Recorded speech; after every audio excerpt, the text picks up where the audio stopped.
A black woman, a black woman was released from Russian prison today in exchange for an international arms dealer who has already been sitting in an American jail for quite some time and quite a number of years. I don't have the exact number in front of me. My apologies, but Victor Bout, or Boot, he's this Russian arms dealer that we let go in exchange for Brittney Griner, who was pretty candid, saying that she just didn't even realize that she had the vape cartridges in her bag. Yeah, big mistake, but it's not like international criminal behavior, I think, in the minds of most people. Unless you're a Republican. Over on right-wing television, Karen Turk went off on this. There's a twist to this. I'll share with you in just a minute. She says, "Wait a minute. You knew what the laws were in that country, and you chose to smuggle in marijuana in your bag, and we're trading an arms dealer for you? What's happening? They're going to make her some American hero. She's going to get the front page of Vanity Fair, and she's going to get all dressed up, and she's going to be on the cover of Vogue. Mark my words, that's what's going to happen." Karen Turk seems very upset. Karen Turk, by the way, has experience with prison. She served a month in jail after being convicted of stealing her dying mother's Social Security checks. But Donald Trump Jr., I think, wins the prize.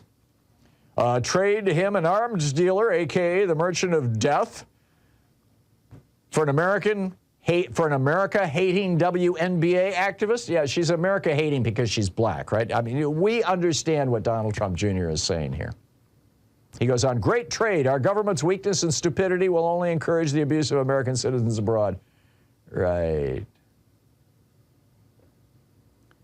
He's going to be given his freedom because a potentially spoiled person goes into Russia loaded up with drugs. Brittney Griner was spoiled. She's working 2 jobs because women in the NBA don't make anywhere near as much money as men do.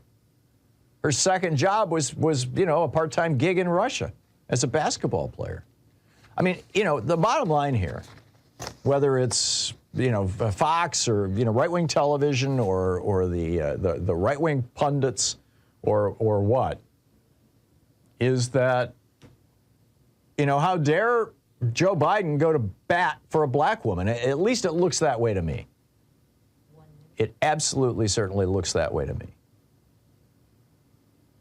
By the way, there's a great thread over at Daily Kos titled "Trump Wasn't That Bad Back When," and then there's this list of like 238 things. I mean, he incited an insurrection. He mismanaged a pandemic. He separated children from their families. He tear-gassed peaceful protesters. He had the worst jobs record of any president in modern history. He presided over.